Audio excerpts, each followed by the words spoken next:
We pride ourselves top to bottom on customer service. Whether you get a phone call, an email, you've got a touch point with some stakeholder, you have to do three things. You have to acknowledge, you have to respond, and you have to follow up. And that is really one of the things that differentiates our level of customer service. It is very personal.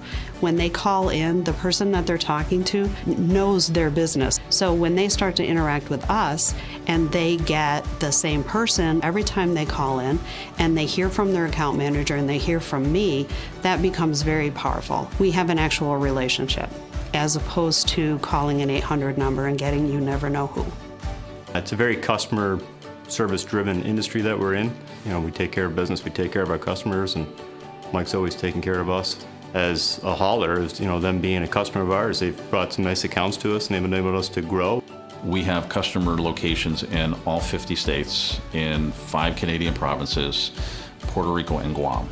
But as part of that, now the balance becomes not just adding that organic new business, but it's also about you've got to maintain what you have. You have to continue to execute the promises that we've made for those customers that we have brought in.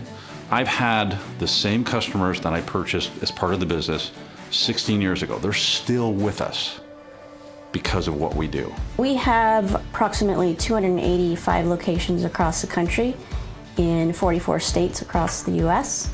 And we've always had great care from Waste Harmonics.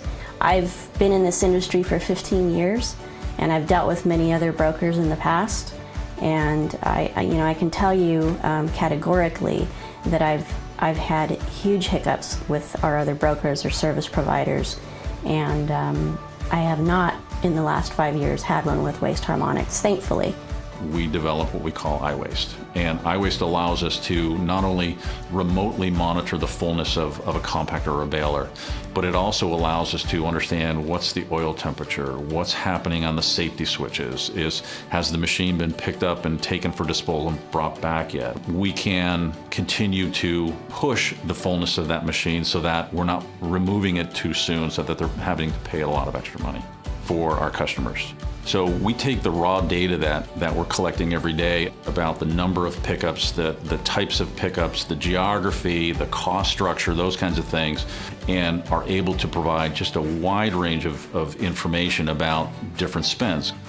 So the business intelligence side of the business is really starting to improve, and we've got a cloud-based program to allow our customers to log in and see their information, and it's starting to resonate. One of the things that struck me was that when we were sitting in the boardroom of a very large, nationally known company, Mike was exactly the same person that he was in the office when there were 3 or 4 of us in the office. What you see is exactly who he is. This is it. This is us. This is what you get, right? And at the end of the day, I think the one word would be integrity. We're going to tell somebody what we're going to do, and we're going to do it.